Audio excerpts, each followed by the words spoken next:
Dana, did you like my fight?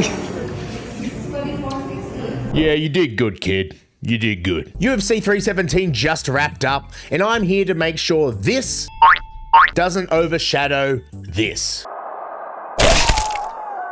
So for those of you who missed my latest Van video or the fights on the weekend, I am here to bring you up to speed. Joshua Van, the man, just stepped up on short notice to fight the second best flyweight in the world, Brandon Royval. And they had an insane fight. Crazy back and forths, very, very close fight. But Van showed he is the rightful contender for the belt. And honestly, we just have to say it, Joshua Van is bringing hype back to the flyweight division. So today we'll be talking about the Royval fight, we will be talking about and glazing Joshua Van, and we will be discussing the Pantoja fight moving forward. Let's get into it. Man, I just have to start out by saying I am so happy for Joshua Van. He's chasing his dream. He's 23 years old. He's putting on amazing performances. He's helping his family. He's just such a treat to watch in the UFC. And so in my last video, I said this. But in the UFC, there's people who rise to the occasion, right?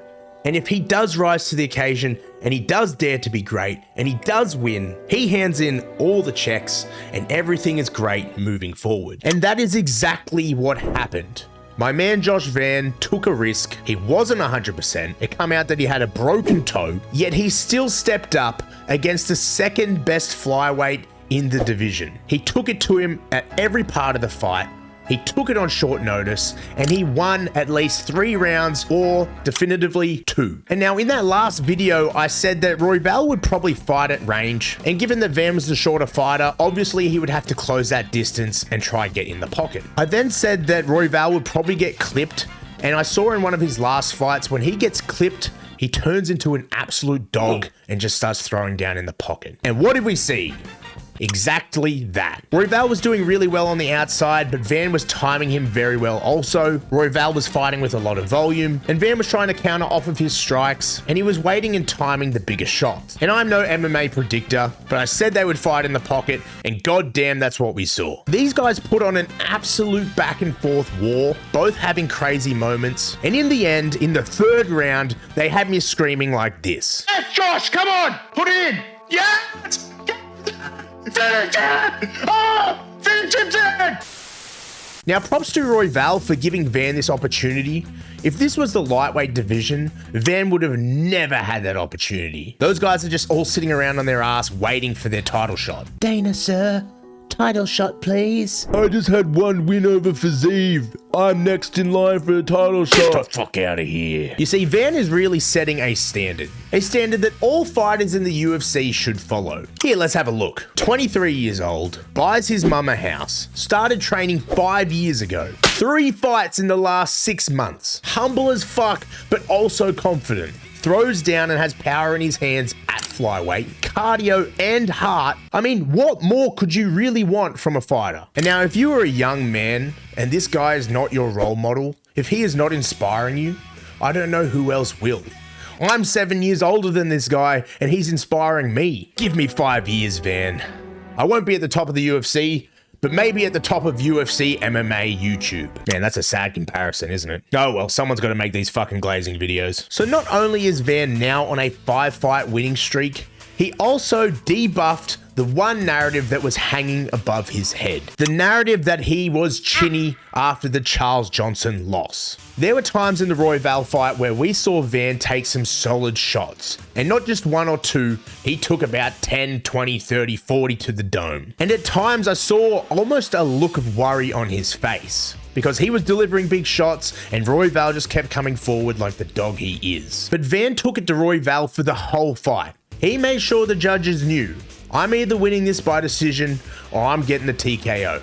And that's almost what happened in the 3rd round. And look, I could tell that Van was going to be a dog in the pocket. You can see it in every single one of his fights. But if you gave him a little bit longer in the 3rd there, I reckon he would have had Royval finished. And if it went to a 4th and 5th, I think he would have won by TKO. And that makes me even more excited for what we'll be discussing next. Pantoja versus Van. Now guys, watching Pantoja on the weekend, you can see why this guy is a champion. If he doesn't have the position that he wants, He makes the position happen. Pantoja might not hit the hardest, but he is an animal who will never give up, even if he looks gassed, and he will make his way to your back, and he will make you drown in that position. He makes everyone look so uncomfortable in there with that forward pressure. The scary thing is this guy doesn't even need to shoot a takedown. He comes down into clinch range, and he just makes things happen. It's like a car crash that you can't avoid, and then all of a sudden, you have a body triangle wrapped around your waist and this guy's trying to choke you out. Someone get Josh Van Craig Jones right now. Worst case scenario, I have his instructionals.